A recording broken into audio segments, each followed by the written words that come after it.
John Hamre. I'm delighted to have everybody here. I remember the days when we'd have a trade conference and we could host it in one of the small seminar rooms, but nothing like today. I mean, now we've had the biggest news possible, and it's really nice that the Treasury Secretary would make news for our conference today. I mean, we got a lot to talk about. And I think that it has transformed. The trade agenda has been transformed by the president. It's now front and center. And we all have a lot to learn. I know I do. I try to spend a couple hours a day getting up to speed, and I realize how little I know, and that's why this conference is going to be so valuable, because we have 6 of the most remarkable trade intellects in town that are going to be here with us and give us all some elucidation. And I want to say thank you all for taking the time to be with us. I can hardly wait to hear what you're going to say. So, Bill, let me turn to you. Bill Reich, who is the Scholl chair here, and he's the moderator. He's going to get us going. Bill, turn to you. Well, thank you very much, and welcome everybody. Ironically, we're a couple minutes late because everybody was in the back room listening to the president. Who was talking about many things, but one of them was one of our topics tonight, which is, or this morning, which is China. I had not planned lengthy introductions for them. You know all of them. They all have had distinguished careers of their own, and I realized if I had to introduce each one with their resume, it would take 20 minutes, and we don't have 20 minutes. So I'll just introduce them as Carla Hills, Mike Froman, Susan Schwab, Charlene Barshevsky, and Rob Portman, all former USTRs in both Republican and Democratic administrations. And we're delighted that you came back. CSIS has been doing this on and off for at least 20 years, and I think the last time was probably 2022 or 2023, so it's been a while. And we skipped the election cycle deliberately, but it's nice to have them back, and there's certainly no shortage of things to comment about. I had a plan, and as with a lot of things with this administration, reality gets in the way of the plan. The plan was to start with the big picture and then drill down from there. But I think given the events of actually this morning, 3 a.m. our time, it turns out, 9 a.m. Geneva time, the press conference about China, I think maybe we can let's start with a couple minutes on China and get your quick take on that. And I'm going to ask Ambassador Schwab to start, because she's read the fine print. There actually is a fact sheet out as of, an hour ago maybe, and a joint statement. So can you start us off a little bit with what you think happened and what you think of it, and then everybody else will chime in. Well, I would say that I discovered that everything that I had heard on the radio and television up to the time USTR put out their statement this morning was somewhat off. Thank you, USTR, for putting out a statement. USTR's statement, I'm sure you all, this crowd is so inside the Beltway in so many ways, but it's sort of add 30%, add the 10% reciprocal tariff and the 20% fentanyl tariff on top of what was in effect on April 2nd, the morning of April 2nd, or in essence, what was in effect April 8 and 9, but what was announced the afternoon of April 2nd. And that's kind of what you have, no change in IEPA Section 301 or Section 232, which is just such a weedy way to start this. And on the Chinese side, they're also at that 10% quote reciprocal level, and it looks like you had a group of adults go to Geneva this weekend and try to figure out how to make some at least for 90 days, some sense of what has happened and how they move forward, because shooting yourself in the foot just is not a great approach to trade policy. Charlene? So I don't pay all that much attention to what the particular tariff rate is. We were talking about this back there, because it'll change 10,000 times between now and 90 days from now. And it'll go up and it'll go down, and China will commit some infraction, or the US will commit some infraction. And it's like scrambling eggs and unscrambling, scrambling again, so on and so forth. I think it's good that both sides climb down from the ledge, particularly good that the U.S. climbed down. I think both recognize time to get back to managing the relationship as opposed to trying to transform the relationship, which will be claimed but will not happen in that way, and certainly not on any durable basis. And most of all, I think it's good that the two sides recognize that they each have interests that actually do overlap, one of which is not to decouple. Let me make one comment about that. Bob Davis came out with a great book. He interviewed administration officials dealing with China, starting with George H.W., so the father, and all the way through, including Trump 1. And the consistent theme amid all of these presidents was, first of all, to engage with China. The expectations differed as administrations went on, but they all engaged with China. They all tried to describe the China relationship in a word or a little kind of cute phrase.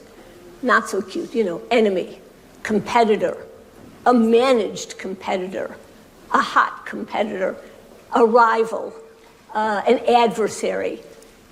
Each used a different word and kind of geared policy toward that word, which in every case was unfortunate because it narrowed policy choices in doing that, and you lose the nuance.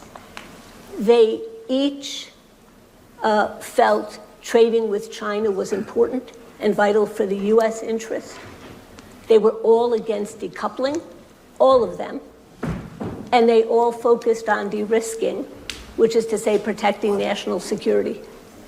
It was just very interesting to see this kind of consistency through every administration, whatever the press releases were. There was a consistent series of themes. And it's good to keep that in mind as we go through this 90-day period. Hey, Ron. How you doing, pal? I'm good. Better late than never. Ambassador Kirk has joined the group.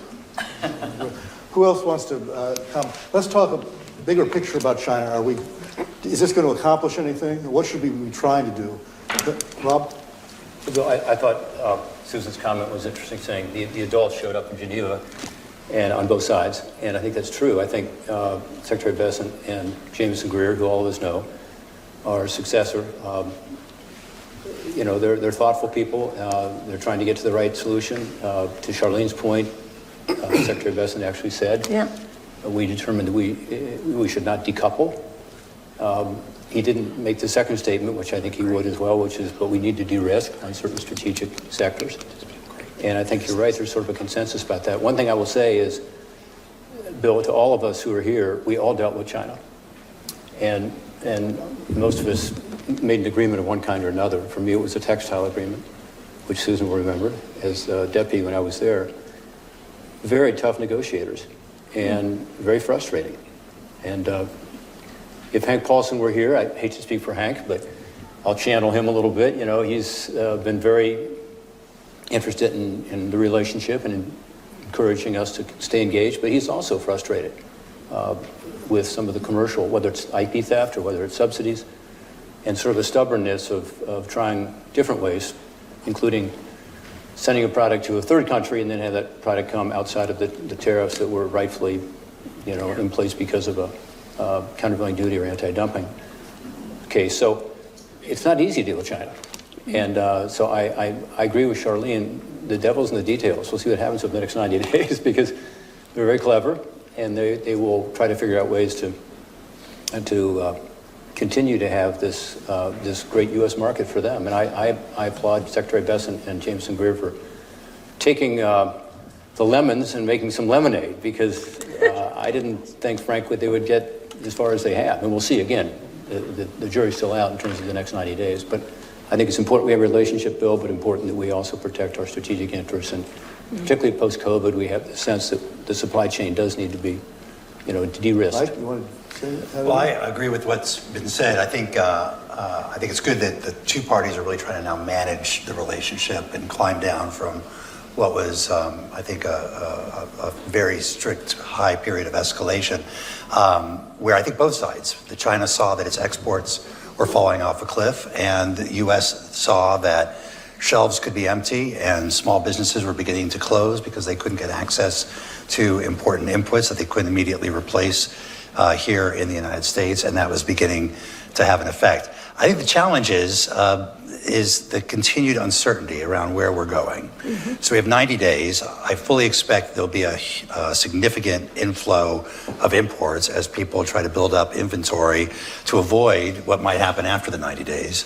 to make sure there are toys on the shelves for Christmas and inputs as much as possible into the manufacturing processes. Exactly what happened in January, February, March. Yeah. I think that's right. But if you're a business right now, you don't know, okay, what is the supply chain that I'm going to be able to rely on going forward? And so you'll make a number of short-term decisions, but you may not make the decision yet to invest in rebuilding your supply chain in the United States, because the 30 could go to 10, or the 30 could go back up to 50 or 100 down the road. And so the sooner there's clarity around this, I think the better for everybody, including for the president, who has laid out his objectives of trying to reindustrialize the United States, trying to incentivize more production in the U.S. And I think for that to happen, there's got to be some degree of clarity over what the tariff regime is likely to be, at least for the medium term. And medium term is more than 90 days. It's probably several years that it takes companies to really think about making that kind of capital investment in production or in reorienting their supply chains. Okay, let's. Can I just add Please. one thing? I assume Sure. one of us would say this, but I think it needs to be said, which is the challenges that we have with China have not gone away. And what was agreed over the weekend does not address them. So I mean, that was sort of implied by Mike's comment, but I think we have to put that on the table. So Can I add one? Please, one well, thing? both of you. Forgive We'll me go to both of you. For being late, but as we've said over here, this is horrible for the country, but it's been good for business. No. With clients. But to me, I do think we have to broaden the conversation. I know we're focusing on trade, but the ambassador's point is real. The challenges with China are real. They are long-term. And I don't think we can approach this singularly from a trade standpoint. If we're going to be in the reality of an economic Cold War with China, this is not the time to be disinvesting in American higher education, and particularly in research, in advanced materials, uninviting the most talented young people from around the world. You bet. I think the conversation has to be broadened, that's always been a part of our magic sauce, is our investment, the coupling of higher education, research, the best talent from all around the world, giving us that competitive advantage. I agree with that. Yep, totally. Carla? Well, I agree with what has just been said. What has occurred, in my view, is a small, very small step forward in trying to reduce the uncertainty that has created turmoil in our markets and uncertainty among our businesses. As you could see from the stock markets this morning, the fact that it was reported that the tariffs had been lowered, the stock market went up 1,000 points. And that doesn't tell you that you have a beautiful blueprint for the future, not at all. But it does suggest that maybe the two parties could sit down and, as you have said, Ron, make another step forward and then another step forward. We have to give more attention to the fact that we live in a big global market, and we cannot isolate ourselves. either as an economic proposition, but in my view, as a security proposition. Okay, let's, we'll come back to China because we can't have a conversation without it. It pervades everything. But let's return to the script and go back to the big picture for a minute. Collectively, you all have a range of experience that covers more than 35 years, multiple administrations, both parties, and all of them really, I think, were in the era of globalization, of increasing trade liberalization, increasing global market integration.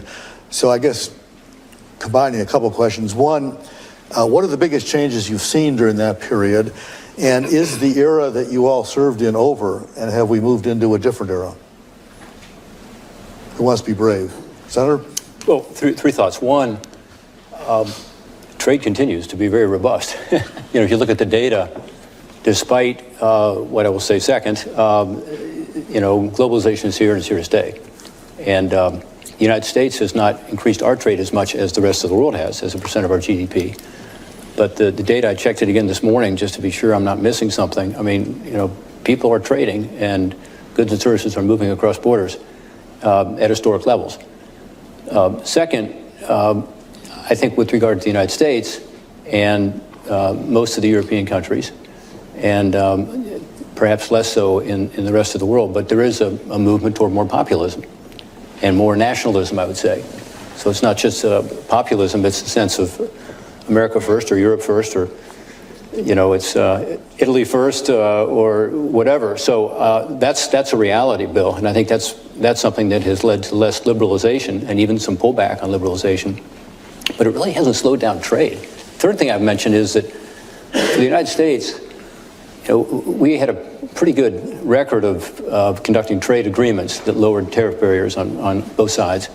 And we have 20 such agreements. It comprises about 10% of the global GDP. And I checked the numbers again this morning. Yes, we send 47.9% of our exports to that 10% of the world.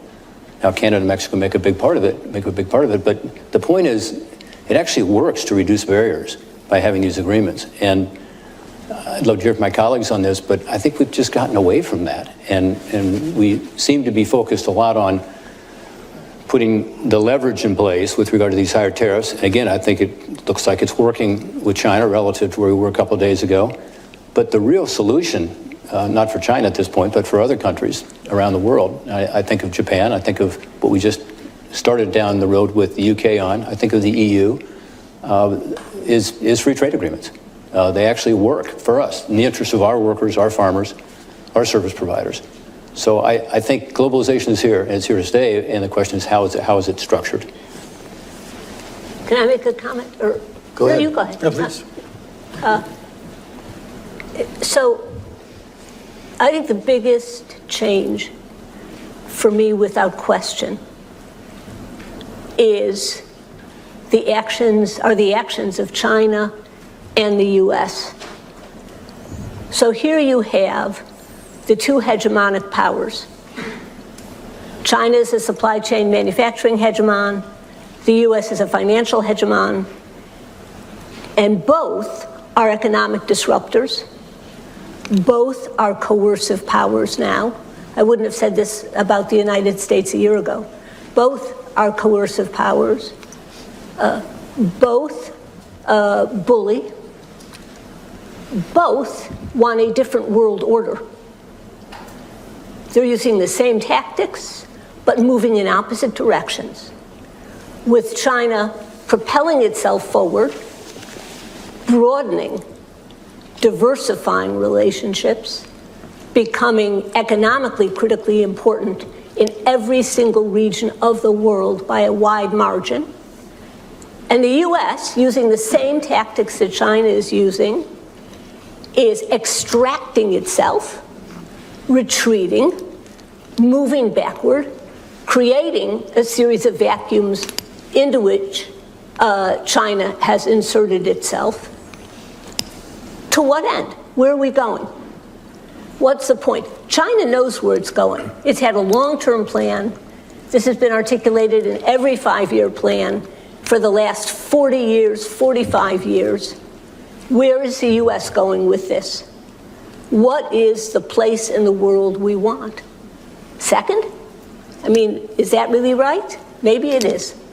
But the only point is, there's no anchoring of anything we're doing in a policy outcome, a distinct policy outcome for ourselves. And more than that, we are, I think we could probably all agree, destroying the very system we helped to create, which has been so enormously positive for the United States. Mike? Can I jump in there?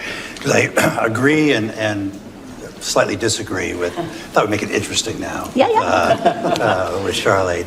Look, I think one thing we've seen over the years is that China, the multilateral trading system that, as Charlene said, we did so much to put in place, really was not well suited for a country as big and as well integrated as China that was following a different set of rules. And all of us in our various ways, as the Senator said, negotiated with China to try and get them to change their behavior. We would lecture them about, don't be protectionist, don't restrict foreign investment, don't engage in industrial policy and subsidization that could distort world trade. And I'd say with some humility that we've all been only modestly successful, I think, at influencing Chinese behavior. As a result, I think rather than China becoming more like us, which was the expectation, we have become more like them. And we're now engaged in protectionism, in restrictions on foreign investment, and in industrial policy. And to Charlene's point, I think the question is, can we do it as well as they do it?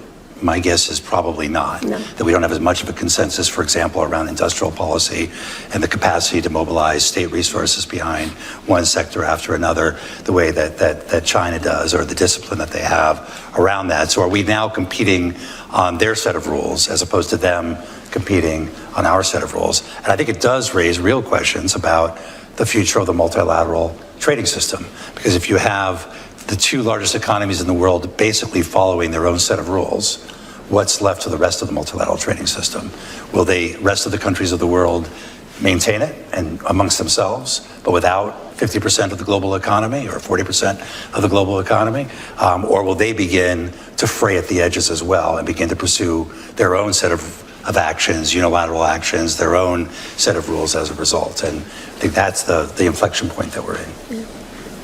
Anybody else? Yeah, I would just... Go ahead. I agree with Mike, but I think it's an opportunity that we have seen in our policies in the past and going forward. No question that we have become more like China than China has become like us in economic policy. But we backed out of the World Trade Organization. The World Trade Organization was set to create rules that the trading partners would agree to and follow. And we were the problem in backing off. Instead of taking a more aggressive stance in upgrading the rules and creating a mechanism for enforcing those rules, we said no. We walked away from the World Trade Organization and destroyed its dispute settlement mechanism. Big problem in my view. And so what to do in getting back is not to adopt more policies that those who don't believe in free and open trade have adopted, but rather to join hands with like-minded nations and to reinvigorate the World Trade Organization in the same fashion that we reinvigorated the General Agreement on Tariffs and Trade. It can be done, but it takes leadership. And if we fall back and adopt a policy of tit-for-tat tariffs, we will simply become much less influential, prosperous, and proud of our history. Susan? So I'm assuming we'll come back to the whole WTO issue because That's next. some of Yes. okay, good. Because some of what Carla said, I agree with, and some I don't. I'm going to put another big difference on the table during the period of time where I think all of us have spent time in trade policy, and that is the functionality or lack thereof of U.S. trade policy and U.S. trade law. U.S. trade law was set up with some particular underlying assumptions, not the least of which was, starting in 1934, that the members of Congress needed protection from protectionist constituencies. Therefore, we delegated to the president, who would always be more free trade oriented than the members of Congress, all sorts of authorities to raise barriers to trade. All that authority was delegated to the executive branch, away from the Congress that under Article 1, Section 8 actually owns that authority. Meanwhile, the authority to negotiate market opening, Congress held that firmly in hand and would only jealously delegate it in bits and pieces from time to time. Ergo, there is no authority right now, and has not been any authority for an extended period, to negotiate market liberalizing agreements. So we may criticize the current administration for only using carrots, and that may be only using sticks, and that may be their instinct, but they don't actually have any carrots because Congress hasn't delegated that authority. Well, please, go ahead. And I want to at least take this from, and I agree with everything you said, particularly the senator, but he and I haven't been elected. I'll take it more to the political and trying to ever be the optimist. At least the pain of this and confusion of the last 90 days, and I'm saying this, as the designated Democrat, at least right now everybody except for the guy at 1600 Pennsylvania thinks tariff might not be such a good word. And you don't often have Democrats out criticizing tariff policy, which they are now.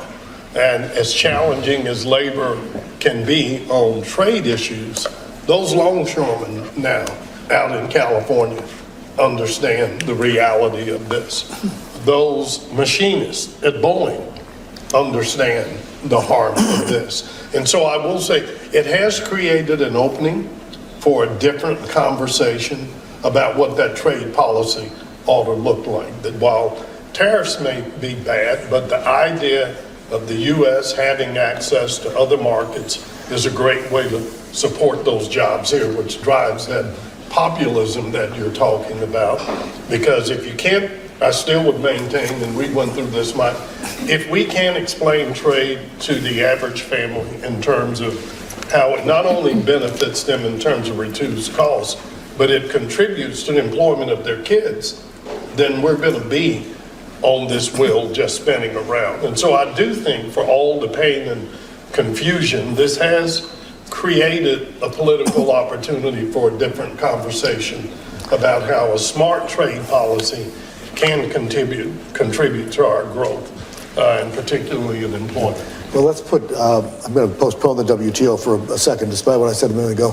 Since Congress came up, I want to turn to Senator Portman, who's the one of you who's served in both the House and the Senate. Two of us were staff, but that doesn't count. It's being elected that counts. And he also has to leave a few minutes early, so I want to turn to him and say, talk a little bit about how the role of Congress has changed from your perspective, since the time you were there and since the time you were in USTR and subsequently. Have they really surrendered their authority? And is that a good thing or a bad thing? If it's a bad thing, how do we get it back? Yeah, I was thinking as I was driving over here today that Carla and those who've been around for a while seeing Republicans and Democrats take positions on trade might be a little surprised to see now it's the Democrats saying, don't raise those tariffs. Unbelievable. That was always our role as No more Republicans. surprised than we are. Really? So we've kind of turned upside down, haven't we? But yeah, I mean, Congress has very generously delegated its authority, and people say, oh my gosh, how can the president do all this? And my answer is, well, it's because Congress let him, in this case, do all this, because even under IEPA, which is going to be litigated, there's tremendous power. Now, whether it's enough to accommodate what he's doing under APA is yet to be seen. And I think, frankly, that might be a case where IEPA has been misused. 232, on the other hand, we tried to pass legislation 4 or 5 years ago on 232. I had legislation. Pat Toomey had legislation. We couldn't get Congress to move on it, including a lot of Democrats who thought, they wanted President Biden to have some of that authority. So I think 232 is probably a pretty safe ground for them. And you see they're moving a lot from the exclusion sort of type products. Think of pharma and, steel and aluminum, certainly, cars. These are all now under 232s, aircraft, to the Boeing machinist. And so we'll see what comes out of that. They give 270 days to do an investigation and a report. They can do it in 2 weeks if they want to, and I think they might do some pretty quickly here. So I think, yes, there has been a significant delegation, and the president is taking advantage of that, as previous presidents have. Is it good or bad, Bill? I mean, I think Congress's fundamental role under Article 1, which was talked about a minute ago, is essential to hold on to, and under TPA, we have a way to streamline it and to make sure that we can get a quick result. I wouldn't say that President Biden and President Trump did not move forward with trade agreements because they didn't have TPA, because they never requested TPA. Yeah. And if they had requested trade promotion authority, we could have had a serious debate, and I think it could have passed. Why do I say that? Because despite, the previous 20 or 30 years of us passing, whether it was NAFTA or other, even CAFTA, by the narrowest of margins, USMCA was a broad bipartisan agreement. And so I think it showed that there is a possibility of getting Republicans and Democrats together. It's kind of to Ron's point, we did a better job explaining why this is important to the American worker and farmer and service provider. So I think we need an administration that asks for the authority. And then, as I said earlier, we send half of our exports to 10% of the world, and we also get a lot of economic liberalization through these trade agreements. They're good. And I'm concerned we have moved away from that, particularly over the last 5 years. Anyone else? Okay. Let me just footnote here. You mentioned IEPA, and this is for the lawyers in the group, which I think is most of you. The president has used IEPA for the April 2nd tariffs. Right. You're right that most of the sectoral ones are 232s. There are at least, as of last Friday, 7 lawsuits pending on the IEPA issue from various parties, various sources. Do you think he's going to win, or do you think that the courts are going to constrain the use of IEPA in the way that the president's using it? It's sort of a legal question, if anybody wants to. I plead non-lawyer. Yeah, really, the most sensible one. I just play one on TV. Yeah, exactly. So do I.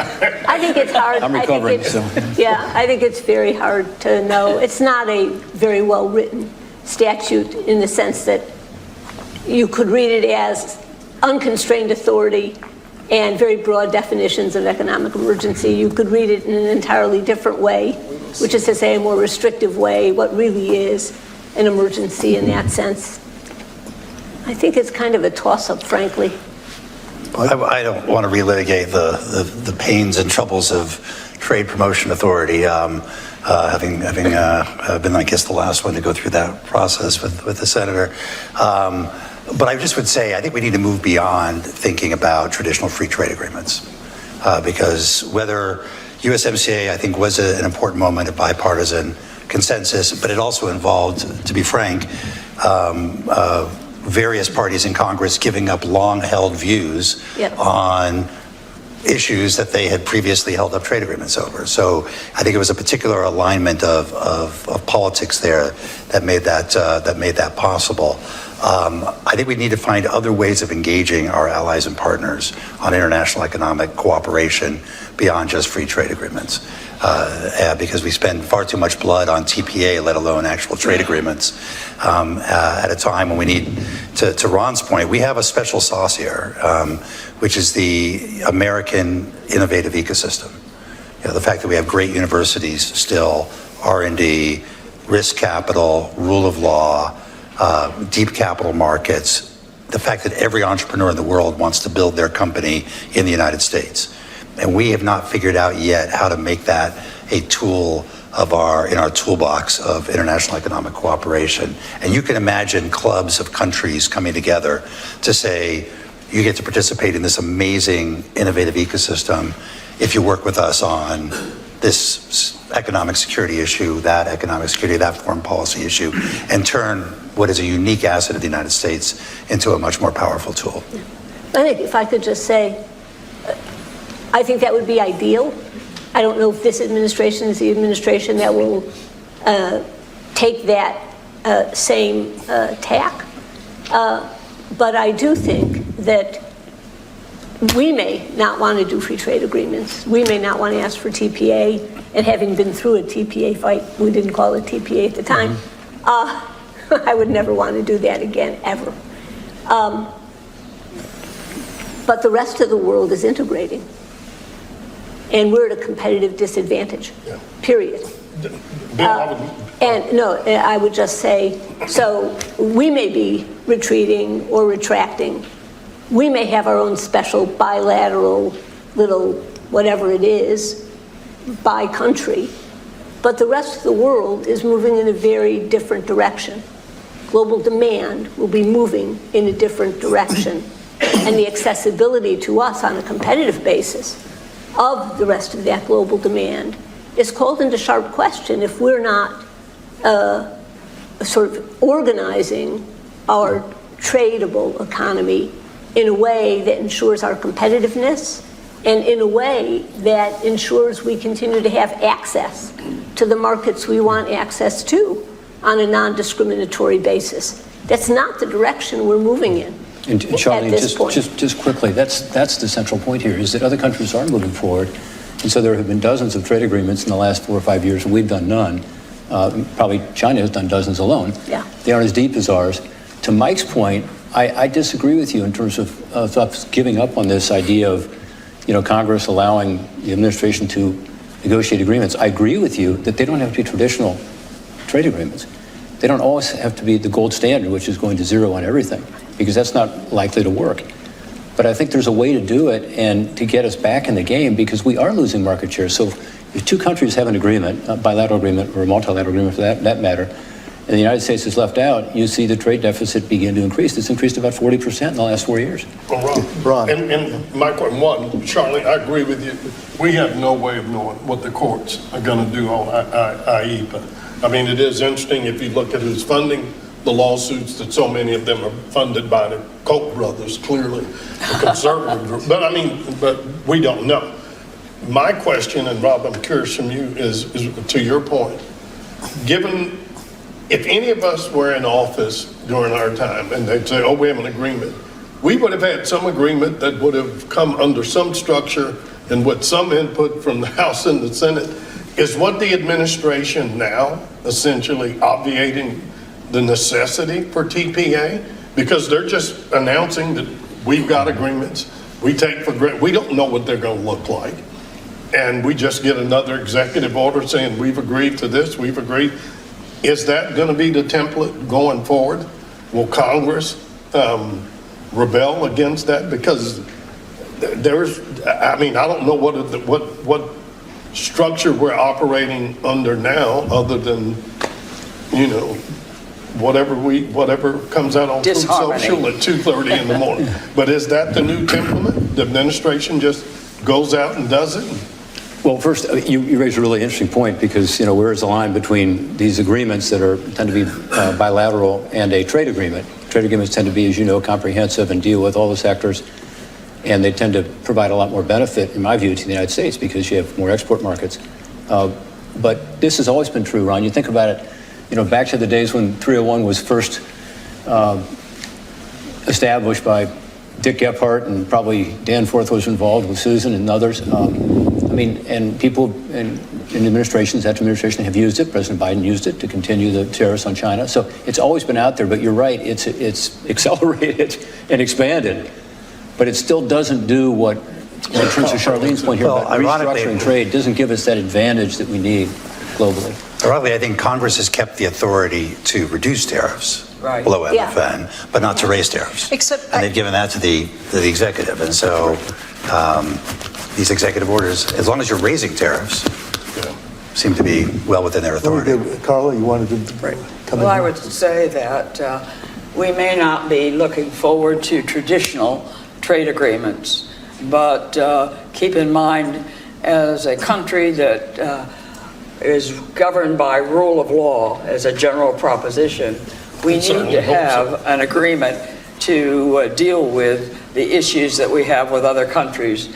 And we're not going to be able to be just the little country with two oceans on either side of us. We need to work with other countries. And the question is, how do we get to do that? And I was interested in just 3 weeks ago, the Chicago Council on Global Affairs came out with a very detailed survey about how Americans feel about trade.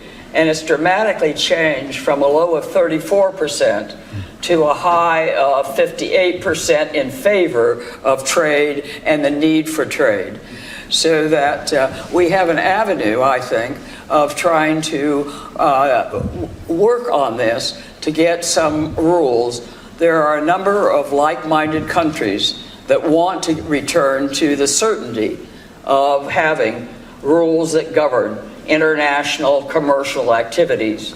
There is no question that we are better off when we can work with other nations. If you look at the statistics of our former trade agreements and the opening of markets, whether it's with Mexico or with Europe, they have shown that our GDP goes up and that the benefits flow. So it's something that we need to work on, and that probably means going local. Get out of Congress and go to the mayors and the locals to see that you continue to educate the view of Americans of the value of open markets with rules, and then enforce those rules. Just having a rule doesn't make it happen. You have to enforce those rules. And there we have been woefully, in my view, negligent. So there is an avenue forward. Sue.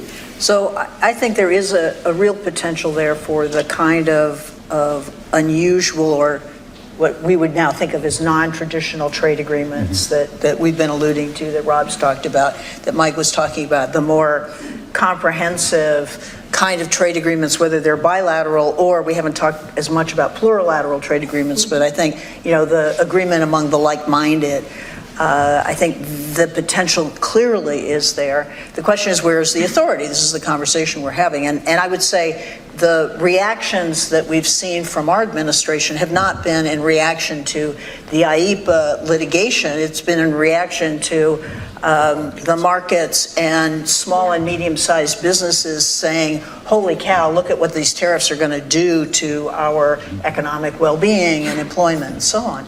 So let me put on the table the thought that this administration could accomplish something truly historic and get whatever the successor to TPA is through Congress in a way that, call it a Nixon to China moment, God help us. But, it's something that the Biden administration certainly could not have done, and other administrations probably could not have done, but they could get, if they wanted, I would opine, authority to negotiate agreements that were broader and deeper, that had both carrots and stick opportunities. They might be defined differently than what we're used to, but that would be an interesting challenge. And I would note, and this is again quite weedy, but I give the administration credit on the negotiations they're doing right now. Some of you may be aware of this, most of you probably aren't and don't care, but they are using the private sector advisory committee process for consulting as they're going through these negotiations. So these are the private sector advisors that are both industry, labor, environmental groups, and so on. These are the cleared advisors. So they are using some of the processes that are in law. UK. Yeah, for the UK, well, for the ongoing negotiations. And I give them a lot of credit for tapping into that, because that private sector advisory committee process is in a way, a bridge between the executive and legislative branches. It's a way of getting input that is more in real time than, say, Federal Register notices. So I give them credit for trying to get input from unions, from private sector, from businesses, from environmental groups, and so on. I'm having a hard time giving them credit for putting out a fire I to agree start. with that. For putting out The a fire to arsonist start. calling the fire department. I mean, Yeah. if they had listened to any of these groups beforehand, Okay, they're doing you it never now. would have They're had doing it now. 145. They're doing it I now. mean, this isn't See what ends what up. we've See learned what from ends the up. second kick of a mule sort of territory. Yeah. But I think the discussion of authorities, I think, frankly, is a distraction, because I think what we've seen over the past is that when the 4 leaders of Congress are behind an agreement, you can get it done. Exactly right. And when they're not, I mean, That's Nancy it. Pelosi can stop an agreement that's under fast track. USMCA can get done without fast track. Exactly Without paying right. any attention to TPA. Exactly And we right. saw in the battle over TPA that some of the most pro-trade members of Congress ultimately felt like they needed to vote against it. Right. Just because of the politics. And so I think it puts people in a very difficult position when you don't have anything to vote for that you can bring back Right. for your constituents other than authority. Exactly. I think it's a big distraction. Sorry, I've Mike, argued let's for at least many, try it. well, I've argued for many, many years that it's much easier to get a trade agreement through when you can point to tangible benefit, when constituents come into their congressman or their senator to say, I need that agreement or I won't be competitive any longer, and I'm going to close a factory of 1,500 jobs. That's much more compelling than asking a congressman or senator to vote for a bill which presents a theoretical opportunity that there may be a trade agreement in the future, unspecified, with the following countries unspecified, So- covering the following. So, Rob, would That's you like to much talk more about what difficult. happens in the United States Senate when a bill like that comes to the floor? Like without the House USMCA? rule? Like USMCA? Yeah, but that was... Because that was outside TPA and got through with a broad bipartisan support in a timely fashion. Right. Because it was That is a exceptionally different, well-managed that was a campaign. different, Well, that's my point is, By when the you've got way- the 4 leaders of Congress yes, and saying, that raised we barriers wanna- rather than lowering barriers, but that's another conversation. But we can't ignore, I mean, we keep going back to the rule of law. I mean, the overriding issue here is, does this I know you're administration against EBA, believe in Congressman the rule against of law? Because it's not just trade Right. that No. we withdraw, it's everything. And do we believe in unilateralism? Right. Because it's trade, it's the G20, it's NATO, it's climate change. And so, I mean, we're, at risk of being this hardy band of, trade believers while the rest of the house is burning down. But, I mean, we've got to make, the best of a let me of a pursue that. horrible situation. Let me pursue that for a second, because one of the characteristics of the agreements being negotiated now are, one, they violate the various agreements we've entered into, the 10% baseline tariff. Details. Rides roughshod over our FTA agreements, among other things. But the other thing that's interesting is if you look at the UK agreement, for example, these are all preferential deals. The concessions the UK made they made just to the United States. The concessions the United States made were just to the UK. So has MFN disappeared, and do we care? Well, thank God, hundreds of people are breathing a sigh of relief that their Rolls Royce won't go up by 45%. I'm not in that income bracket, Yeah, so. neither majority of Americans. So, but thank God. Have to get money within the tier. You can go get your Rolls now. Well, Bill, you're going to stand up for MFN, aren't you? I think that the UK... If we want to fix the system, we've got to educate our American people about how the path forward would make a difference. And that means go local. With all due respect to our Senate and our House, we have become polarized, and it's too much of a vote based upon a fast survey of what the locals think. And so when we had difficulty in getting trade promotion authority in the Bush senior administration, we went to the mayors, we went to the governors, we went to those that know that agriculture is key to their constituents, or that the making of automobiles is key to their constituents, and they bubble up and affect what the views are in Washington. But we've slowed down in doing that, and I think that's a big mistake. Bob? Well, I was going to comment on a couple of these things, but one, with regard to TPA, what's enormously helpful, obviously, is you're not nickel and diming the agreement with different amendments. So you're told this is an up or down vote. And I would make the obvious point that in the wake of USMCA, what an opportunity. I mean, Mike's right, we didn't need TPA there because we had the votes. And, you know, instead of taking that opportunity, we retrenched. And that's my point. In the last 5 years, we had an opportunity, I think, to establish many trade agreements that would enable us to be competitive. Instead, we got blocked out of countries because they cut agreements with other countries, other third countries. So I think that's our opportunity going forward. And to Mike's point about the traditional trade agreement being difficult to accomplish, I actually agree with that. I think there can be some flexibility as to what a trade agreement that is a U.S.-backed trade agreement looks like. We always have insisted, again, on our gold standard, everything goes to zero. That may not be appropriate because in some strategic assets we care a lot more, and other sectors we may care less. Exactly. So my hope is that that's part of what comes out of this, is that we're encouraging a more traditional, in a way, approach to trade, but also one that is consistent with what I think the Trump administration is trying to do, which is to lower trade deficits and to actually increase our exports. Mike? You asked whether MFN was dead and whether we care. And I think my answer is yes and no. Yeah. That I think it is dead because I think we've gotten limited tolerance for free riders. And MFN is allowed, this is an economically suboptimal outcome, by the way. We all know that MFN creates more efficiencies, but I think the reality is that there's very little tolerance for giving countries that don't participate themselves and don't put their market access on the table the same access that we're willing to pay the political price for granting ourselves. And I think, frankly, MFN has probably slowed down negotiations precisely for that reason. Countries have been less willing to engage in market access negotiations, knowing that they would have to give those benefits on an MFN basis. So I think, unfortunately or fortunately, while it may be a suboptimal outcome economically, it might be the most pragmatic solution going forward to proceed without MFN. Carl? Well, I agree with you in the sense that what it does is push us toward plurilateral agreements with like-minded nations, and there we would have a reasonable, the nations that participate would agree to those rules and they could be enforced. The good thing about that is it sets a model. You know, when we negotiated the North American Free Trade Agreement, it was to upgrade the General Agreement on Tariffs and Trade that only dealt with tariffs.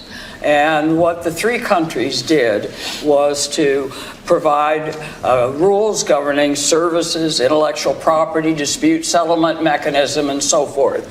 And within 4 months of when we signed off and it became an official agreement, the Uruguay round that was to upgrade the General Agreement on Tariffs and Trade, the GATT, the ministers, 123 then, came back to the negotiating table and borrowed from the North American Free Trade Agreement, the services provision, the intellectual property provision, the dispute settlement mechanism, etc.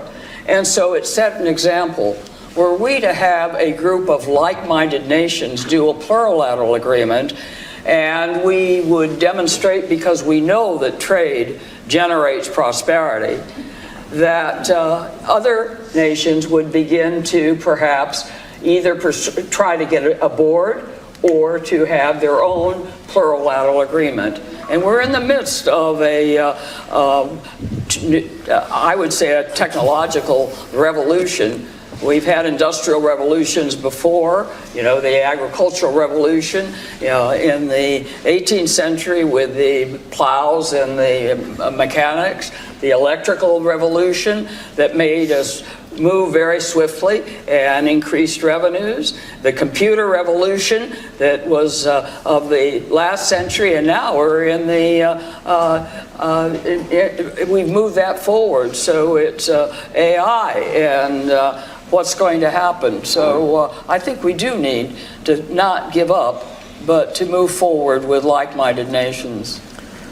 Well, let's, as promised, come back to the WTO, because I don't want to let that go. And I guess the basic question is it, has it turned out to meet expectations? It's now 25 years, well, more than 25 years, 30 years, right? From inception. Has it met expectations? Is it fit for purpose? And if not, we've already said leadership is necessary to fix it. Can we be a little bit more specific than that?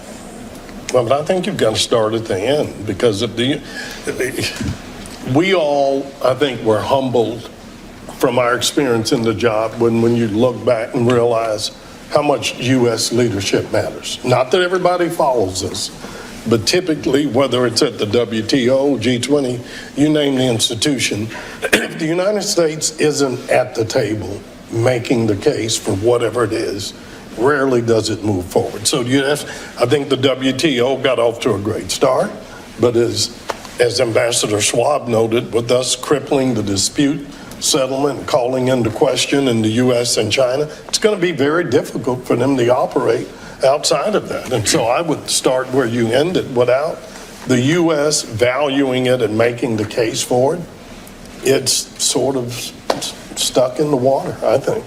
But if we were to have a plurilateral agreement of, say, 20 nations, and its prosperity was visible to the others outside, we could have the opportunity, perhaps, to upgrade the World Trade Organization in the same fashion in which we upgraded the GATT. But to start with 20, move to 40, others who want to capture the benefits. Yeah, but that doesn't happen without us. Well, absolutely, we should be part of the leadership. Well, my hope was this panel could come out with certain common ground points of view, and I think Carl is onto one that's really important, which is that if the WTO is going to survive into the future, it's got to be plurilateral. It can't work by consensus. We all had this experience of being at the WTO, having an agreement. Think of the environmental goods agreement. I mean, who could be against that? Well, China was, because it didn't include bicycles, as I recall. And there are, the government procurement agreement's an example of this. There have been examples in the past. We've probably all talked to WTO executive directors about this. I've done that, and they seem open to it, but it just never quite happened. So I think that's a great idea, and I think that would revive the WTO to say, let's find like-minded folks and not take on hitchhikers either. I mean, some people want to join, as Mike said earlier, but they don't actually abide by the rule. And then second, they've got to enforce the subsidies code and deal with the non-market economies. Otherwise, it really is meaningless.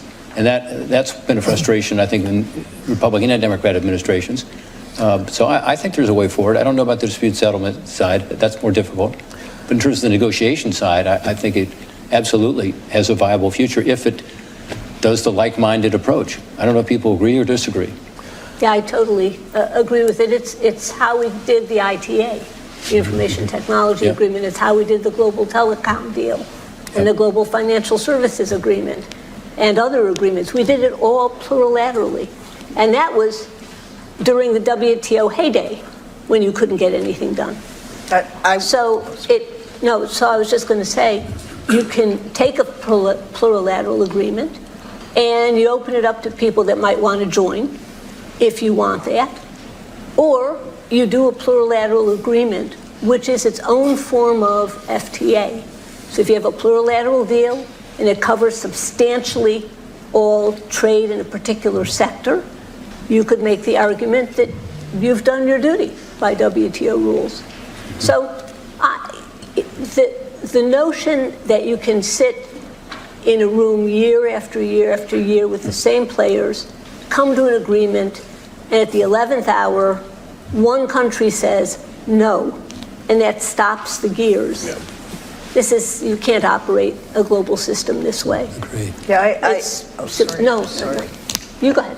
No, I agree. I think, first of all, I think the WTO is critically important. If it didn't exist, we'd have to invent it, and we would not like the one that we start with a blank sheet of paper today.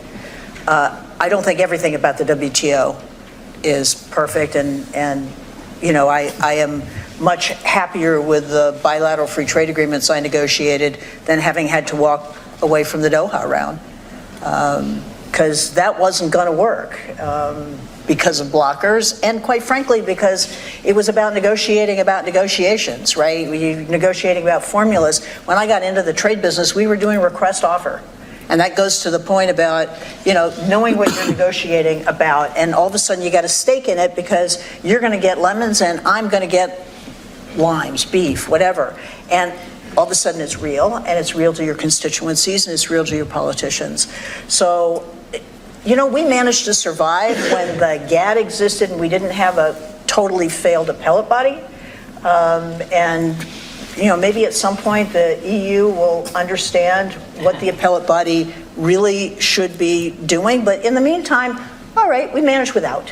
And I think we should, I mean, I agree with everybody here. We need to be enforcing the bejesus out of our rights. And we haven't been doing it, certainly didn't in the last 4 years. And have not been enforcing, particularly subsidies, have not been enforcing things vis-a-vis China and non-market economies that we could have and should have been doing.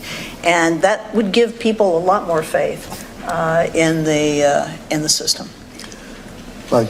I agree with Charlene and Carla's points about open plurilateralism and getting like-minded coalitions of the ambitious together to set new standards. But we should recognize that is not the WTO. What we're talking about is setting up a system outside the WTO. Parallel.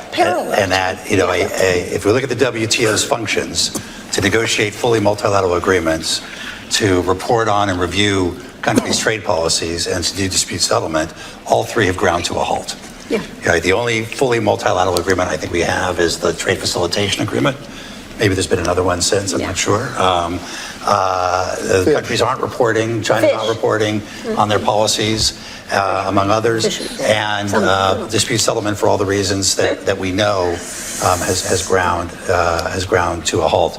And so I think what we're really talking about is creating a new system. Like, how do you have can you have rules without the traditional rules-based system, the multilateral system? And can you do it, build it up, as Carla said, as Charlene alluded to, from 20 to 40 to 60, and build on that from there? But you can't reform, once you let the fox into the hen house, you're not going to be reforming the hen house anymore. No, exactly. Go ahead, Carla. I couldn't agree more, but I do think the plurilateral agreement, if we had 20 nations that wanted to upgrade the World Trade Organization, we're more likely, and our plurilateral agreement was blossoming and creating prosperity, believe me, that would make a difference both at home and abroad. But to reform WTO, we have to have China and India. But wait a minute, you got to wait. Cuba on board. China would want to come in if we were demonstrating the prosperity that flowed from a trade agreement. And, you know, you take China back to when they were trying to grow. Right now, China's fairly weak and having problems. So if we were showing strength today, it would make a lot of difference. So, Carla, I think I will be so bold as to suggest that my idea of a plurilateral may not include China. Would be perhaps not to include China. Depends. Well, no, you wouldn't necessarily have China in your plurilateral. This is the model, and you would grow the plurilateral from 20 to 40 to 60, and you would get the rules upgraded, which right now, we killed the World Trade Organization. No, we didn't. And no, we didn't. It's kind of silly for us to say. No, we did not. We did not. No, we did not. We're going to lead in renewing it because, frankly, I don't think it has political support. And too often the parties want to, or the people in the parties want to vote what the party is espousing rather than on the merits. So if I could say Carla, I agree with you entirely about the importance of the WTO and the importance of reinvesting in the WTO. I also think the current Director General is the right person to invest in because she gets how critically important it is, and she understands the flaws, and she understands the blockers and who the blockers are. But I will say that we aren't the ones who killed the WTO. And I don't know, you spent a little time on the Doha round too, and the problem was not the United States. Let me just say, brief commercial here.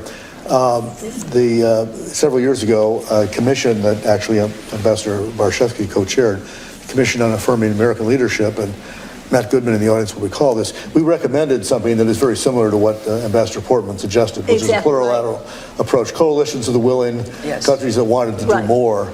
So not a new idea, but we're not quite there yet. And the idea behind the report that we issued then, which Matt will remember very, very well, was to essentially see if there was a way not only to keep trade flowing in an advantageous and economically growth-oriented manner, but also to see if there was a way to rebuild the WTO or a WTO idea from the ground up, starting with, at that time, I think we posited democracies or something, but which I wouldn't do now, but starting with a coalition of the willing who share some of the same values, some of the same attributes, and from there seeing if you could build out. It was a very detailed report, which I commend to your attention. So you're right. These ideas aren't new, and frankly, it wasn't new when we did our report. We just fleshed it out more. But maybe timely, though. Timely now. Last comment, then I want to change the subject. I still just, we have to go back to the point Senator Portman and I were making. If we can rebuild the case for why trade makes sense, then you can do all these other things. Whether you say that it's, I was always fond of saying it's never the right time to take a bad deal to Congress. But if you have a good deal, we always find the political way. But it's going to start with, first, taking advantage of this pain to help the American public understand our being connected to the world generally is better than not. Our having access to markets is better than not. And if we can do that, then we can go and have a debate about whether it's plurilateralism or rebuilding the WTO. But we've got to have a political environment that gives Congress and our leaders the courage to say, let's go forward and do those things. And right now, we don't have that, sadly. Let me turn to kind of a more contemporary, also philosophical question. Both the Biden and Trump administrations took or are taking the position that past trade policies, meaning the ones that you all pursued, were mistakes that either benefited foreign countries, which is the Trump argument, or benefit big companies, which is the Biden argument, at the expense of workers. Are either of them right about that? Which one? Or neither? So let me I'll start because everyone's going to have to. They're all criticizing your mistakes, so weigh in. Right. Let me know. Look, I think we can all stipulate that trade enhances economic growth in its broadest sense, right? Trade grows GDP. That's, I think, indisputable. The issue of what you do with that growth, how that growth is allocated in an economy, who benefits, who doesn't benefit, are a product of domestic policy choices. Domestic policy. You want to incentivize manufacture? Growing our economy certainly doesn't disincentivize it. The question is, take some of that growth and through tax code changes, other domestic policy changes, permitting changes, create that industrial base. You want to benefit the top 1%? Take that economic growth. Same mechanism. You take a look at the tax code, other revenue-based codes, and in that case, you would allocate that excess growth to the top 1%. So trade does its job. Trade doesn't do everything, and it isn't responsible for everything. So I object heartily to protectionists that believe trade is crippling. Domestic policy may be crippling, but not trade. And I object to those who would say that trade is a mistake. You don't want growth? Okay, stop trading. We see the effect already in the first round of Trump tariffs. What happened to the steel industry, the steel sector, in the first round of Trump tariffs? Right? Protection goes up. Productivity in the industry went down. Manufacturing did not increase. Job loss intensified because the protection for steel helped to crater downstream industries that use steel. So trade has a narrow function, which is a growth-oriented function at sort of the macro level. It's a GDP level phenomenon. Rob. Okay, I'm going to agree and disagree. Okay. Being from a steel state, Ohio, I would say that the steel companies were very happy about that. The downstream users, as you say, Were not. Which is most of the workers in the steel economy, were not, because their costs were higher. But there's a view among, Cleveland Cliffs and some of the other companies in Ohio that it was actually quite beneficial to save them from some of the practices, particularly of China, with regard to steel, because they aren't playing fair, and they are creating much more supply than the global demand, and therefore lowering costs and subsidizing it. So my concern about what you laid out in terms of trade and its function and how it works kind of in the political world, as Ron and I are talking about, is the agreement itself also has to be a sound agreement. And that's where, once the agreement is done, I couldn't agree with you more, that's where the domestic side kicks in, whether it's tax incentives or whether it's, funding for research or certain sector-specific protections, as we've done with semiconductors in the CHIPS Act. But the agreement itself has to be fair. And this is where I think we have had a problem as a country, is that we were so hell-bent on growth and trade that we sometimes forgot the uneven application of those agreements. Not to go back to steel again, but you could say steel, or you could say any other sector that had to deal with unfair trade. We didn't enforce our trade laws enough, in my view. Mm-hmm. And I'm the author of the Level the Playing Field Act and the Level the Playing Field Act Part 2, which we haven't gotten past yet. But that dealt with transshipments, because this is something that was a reality and our trade laws didn't cover it. So I think we need to be smarter about having trade laws that actually deal with the real issues. Again, this would be, as an example, putting tariffs on Chinese steel and having an endo going through Malaysia, or Korea for that matter, and coming to the United States. So, and us not doing anything about it, and people losing their jobs as a result.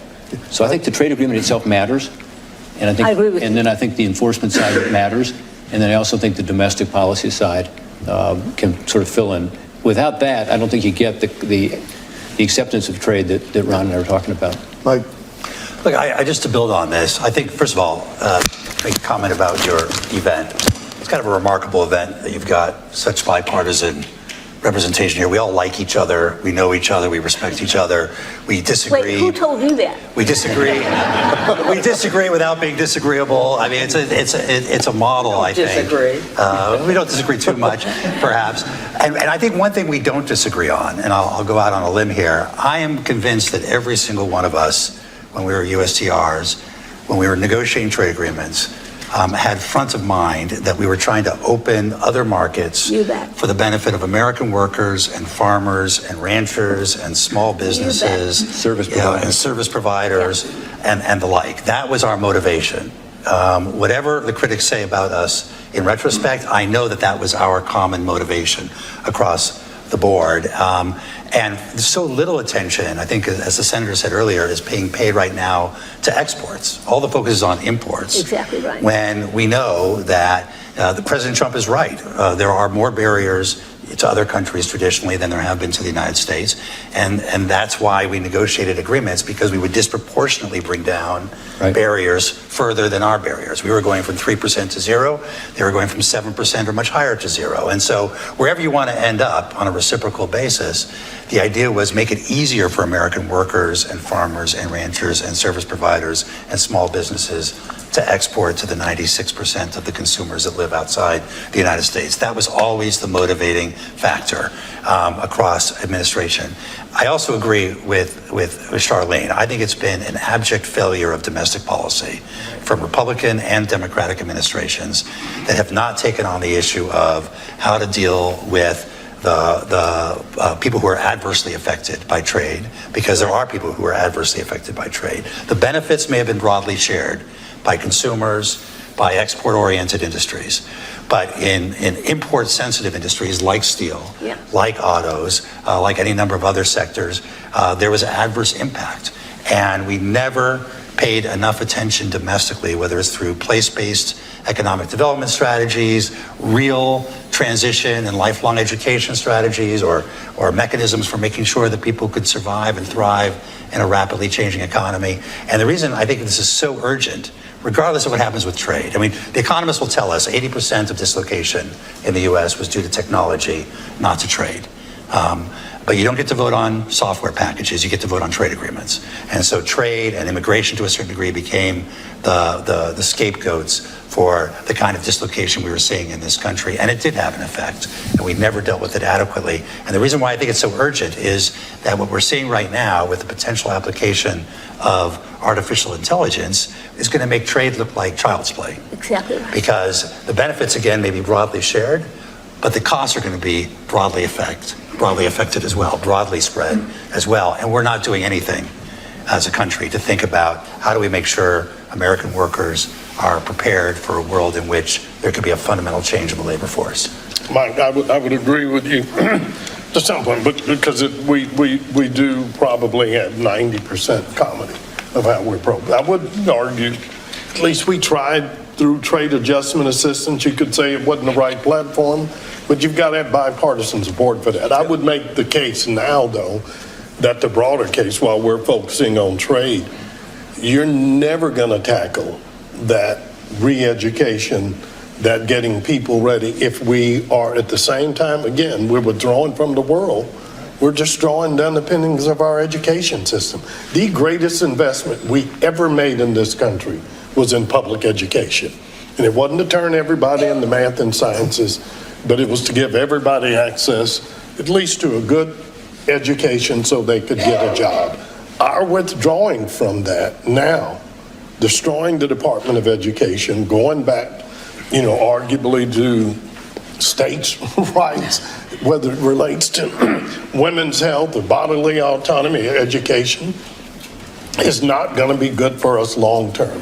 And so we've got to have this discussion in the broader context. Now, I do want to go back, and I know I'm the political one, but you asked, were Biden and Trump right about our past trade policy? I would agree with them that all of us learned what we could do better, but unfortunately, it wasn't an argument about policy. It was how to get elected. And I'm not picking on Senator Portman. I wish I was you. As long as our presidential elections, no matter what we do, we end up on the week before saying what's going to happen to Michigan, Pennsylvania, Ohio, those Rust Belt states where workers feel the most aggrieved. Our political debate is going to be centered to how do you get those aggrieved workers. And that in the Democratic Party for years has been being sort of blaming every job loss on trade, and we're saying we're going to do it better. And I would say uniquely under President Trump and candidate Trump for the first time, you had the Republican Party move in that direction. And so whether the policy was right or wrong or not, we are now in a world for the last 4 or 5 cycles, in order to be elected, you kind of had to be the most anti-trade candidate. And that's, I think, where we are. And now that's bled over into the policy discussions. How we change that, I don't know. If we sat around and waited to see what's going to happen in Texas and Montana and states that benefit from trade, you probably have a very different analysis, but we don't. So I don't think we can ignore the political reality and just sort of operate as if we're in a policy world. But I do think trade has to be how we stay competitive, how we prepare ourselves for a world in which AI is a reality, has to include the discussion intelligently about how we invest in the education, the re-education of the American public. And I could not disagree more with the path the administration is going down now. It's time for audience questions, but let me ask each of you for a one-word answer, or maybe a two-word answer. And we'll start with Senator Portman at the end, if you don't mind. What's the most difficult negotiation you had to undertake? Oh, gosh. Or the most painful one that you had to undertake? Well, I was joking with Susan about this earlier. We'll go back to China, of course. And I was negotiating with Bo Xilai, who I believe is now in prison in China. I'm not yet in prison, but and well, two aspects of it. One, we had some pretty heated exchanges, and you know, he was a big guy and a little interested in kind of, you know, pushing the envelope, even, you know, getting in your face kind of thing. And so we're in an elevator in London trying to negotiate this textile agreement, and the elevator is very small. It's, you know, one of these historic hotels where they added the elevator after the fact, and so the elevator is about as big as this table. And there are 4 of us in this elevator, and it stops between floors. And for quite a while, we are sweating, and, you know, and someone said, really, that might be why you got the agreement done. Maybe so. But he had the habit of calling me very late at night, and I stupidly would pick up the phone.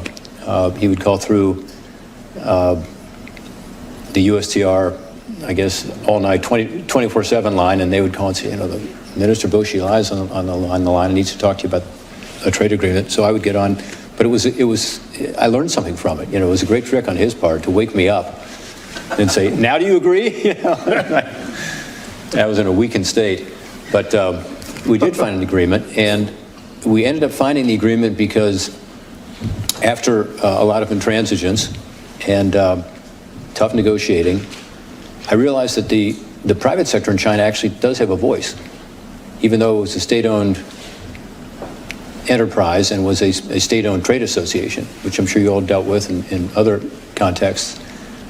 They wanted an agreement. They wanted certainty, to the point earlier about that Mike and others raised, that certainty is really what we need for investment. And so I went to them. I went around Bo Xilai, and he was not happy with that at all. But within 24 hours, we had an agreement. So, you know, because he got pressure from his own private sector. That would be it. Charlene, what was your toughest one in a word? You know, for me, the toughest ones are the annoying, very narrow, single issue, passionate, demandeur kinds of questions, particularly with Japan. Because there was never, first of all, it's not interesting, which already is a problem if you're sitting in a room with someone hour after hour. Second of all, because it's a single issue and the people on the other side that want it have to have it so desperately, there's no diffusion of that pressure by the insertion of other issues, other parties, other voices who are saying, in their country, who are saying, we don't want you to do that, right? Who are opposed to their own government's view. It is just this constant pounding, haggling, and so on. They always made it a point, however late they wanted to stay, I always said, no, we should not go to sleep. We should stay. Because I thought, if I have to put up with this, I'm going to make you pay. We're not paying. Those were always the hardest. Always hardest. Susan, the hardest? Less leverage. Doha round, India, South Africa, China. Mike? One word? Oh. Yes. Congress. Carla? Well, I We took agree it easy on you for a moment. Yeah, getting an agreement over the hill of getting it approved in Congress is clearly the toughest job for any trade representative. Ron? All of them. All the above. Because everybody sees the United States as, you're the big United States. You don't care. This little bit won't hurt you. And Susan's part, I mean, all of them are different. Korea was all of them. But they're all difficult. But as I go back, it goes back to leadership. If you have a president that wants it and a leader on the other side, you can move heaven and earth. And we did. Absolutely. Okay, we have just a few minutes for questions. If you have a question, we have someone with a microphone coming around. Tell us who you are and ask a question, please. We don't have time for speeches. Thank you. Sit down. Okay, good. Thank you. Brian Pomperakin. Nice to see you all. Hello. One thing we haven't really talked about with the negotiations that are ongoing with reciprocal negotiations and with China are the non-tariff barriers that I think the administration is going to try to address as part of these negotiations. And in particular, we were talking about modernizing agreements in a certain sense. And there's one activity I think I've seen over the course of the last bunch of years with respect to, I would call it harassment on the part of governments with businesses, U.S. businesses doing... Let's have a question, please. Yeah, well, that's my question. Is it possible in the context of a trade agreement, or is it advisable, to try to have measures to address a non-tariff barrier along these lines to get at kind of this government harassment of U.S. businesses? Joe? I think it's a great question, and I think it goes something we didn't talk about, which we probably should have, which is that the Trump administration has a very different view of what's trade and what's, peripheral to trade, but can be included in a trade agreement. And they're using the leverage of tariffs to accomplish things that are unrelated to trade, fentanyl being the obvious example. I mean, that's a 20% tariff on China because of fentanyl, and sending the precursors to Mexico and so on. So yeah, I think for those of you in the business community who have spent years with a frustrating argument with a foreign country that is part of the 60 or 70 countries we're negotiating with now, you probably ought to mention, to USTR or somebody else what you're assuming you have a legitimate concern about how the U.S. companies are being treated. It could well get wrapped in. That's my sense. Susan, then we'll go to where it normally wouldn't be. Yeah, I mean, I think Brian, you're raising a really important issue, and there's the individual barrier issue, and then there's the companies on the ground, and it's getting harassed. It's getting 6 visits a day by some group of authorities, and so on. And the company itself is vulnerable because if you raise it, then the company gets whacked even harder. I think those, if you can use a trade association, use a trade association. If you can't use a trade association, clearly it has to be done quietly, and it has to be done forcefully. And quite frankly, it may be that at our end, we have to quietly say, you continue doing this to X company, this coercive tactic, then here's the kind of thing that we can do to these Chinese companies that are operating in the United States. I don't know how else to do it, but it's really, it happens, it is really pernicious, happens all the time, and it's very hard to address because the U.S. company generally doesn't go to the U.S. government because they don't dare. China. Okay, we have a question here in the front row.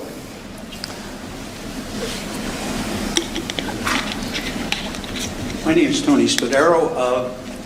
I am certain that the one thing this august group all agrees with is that trade negotiations are involved and take a long time. Now, as we sit here this morning, there are container ships that set sail, loaded with back-to-school supplies and Christmas gifts, and companies are not giving future projections and their annual reports. So the question I would love to hear the opinions on is what becomes of this unprecedented climate of uncertainty that we're in now over the next 3 to 12 months? Anybody brave enough to tackle that one? It doesn't go away. No. It'll continue in 3-month increments, 2-3-month increments. I don't know. And I think the concern is that, for those who've talked to companies, when there's uncertainty, either as a consumer or as a company, you tend to sit on the sidelines waiting. So you don't deploy capital, you may hold back on purchases, and that then becomes a bit of a self-fulfilling prophecy around economic downturn. So it's in my view, it's in the president's interest to create certainty, whatever it is. Then companies can make decisions, whether it makes sense to build or not to build, or close down businesses or expand them. But in the absence of certainty, I think everyone just is in a wait-and-see mood. I should have added one other thing, which is, that is with the exception of certain sectors, right? One could argue that the sectors subject to 232 investigation, those may actually have closure and may stick longer. Those may be more, quote, certain. Well, Sadly, it's going to be whatever the president wants to become of it.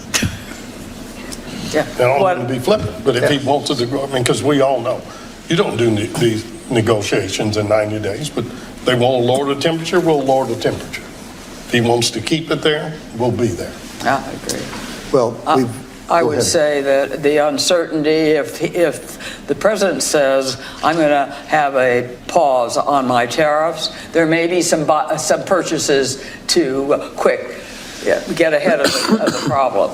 And it's not knowing in an overall way what the rules are going to be in our own country that is impeding trade today. I mean, one of the complicating factors is that there's no safe harbor, right? UK has a trade deficit with the US, still gets whacked. Companies that have friendshored, getting whacked. Countries that have lower tariffs in the sector at issue than the US has against them, getting whacked. You have a free trade agreement with the United States, doesn't matter. Right? Colombia, South Korea, and so on. Mexico, Canada. Our best friends. You're an ally, it doesn't matter. And so you have no safe harbor, which exacerbates the uncertainty, because there's no other country you can look at where you can say that relationship will remain stable, and therefore I can plan with respect to that country or that sub-region, I can plan. There is no planning. And you see this in quarterly reports every major company is issuing, talking about uncertainty. There is an argument that in this climate of uncertainty, the only certainty is that if you produce in the United States, you won't be subject to tariffs. And that should hopefully drive American companies to, or all companies, to move production here in the United States. That, I think, is what the administration is sort of betting on. But Mike, not if you don't know the cost of your inputs. Well, I think that is the challenge. And they'll have to decide whether that's a viable economic proposition to produce in the United States. There's been some interesting reporting lately of companies that have said, we'll do a fully built in America product and let's see how consumers react to it. There was an article just yesterday and nobody bought it.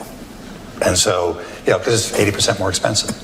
And so, this is a real issue that we'll have data over time to see whether this proposition works or not. This is the middle of a grand experiment, and we're going to learn a lot through this experiment as to the laws, whether the laws of economics can be overtaken by an executive order. Well, Let me just, we're over time. let me just add one Last word. one point to add some balance to this panel. I think Mike is correct that, ultimately the objective here is to have more U.S. Production, particularly in the manufacturing sector, and that's happening. I mean, there are companies that are starting to do this. This will take some time, though. There's no company in America who's going to be able to create a new manufacturing facility within a space of 2 or 3 years, but they can expand their existing ones, and some are doing that successfully. In terms of the certainty, let's see. I mean, the UK agreement is something that I got very involved with over the last several years. I co-chaired the UK caucus. We did everything to try to get that last 40%, let's say maybe last 35% even, and we couldn't do it. And it sounds like they've done it with regard to agriculture in particular, which was one of the big sticking points, as you may recall. And so, within 90 days, that thing could be wrapped up just because we've made so much progress already. Under the previous first Trump administration, they got, again, 60, 65, maybe even 70% of the way there. So on some, I think you will see some resolution. And this grand experiment that Mike talks about is just that. I mean, it is an experiment. We'll see how it works, but it provides an enormous leverage to get China to the table to talk about some of these issues that all of us might have tried to get China to talk about unsuccessfully. It may result in something, very positive for not just our country, but for the global trading system. But, there will be a period of uncertainty. As you say, it takes a while to negotiate those things normally. The UK maybe is an exception. Well, I want to thank everyone for attending. I want to thank you to the panel, who once again has demonstrated, I think, an extraordinary amount of thought and insight into a difficult policy process. I think it's clear our country has been well served by their service in the past, and I appreciate you're all giving them a thank you.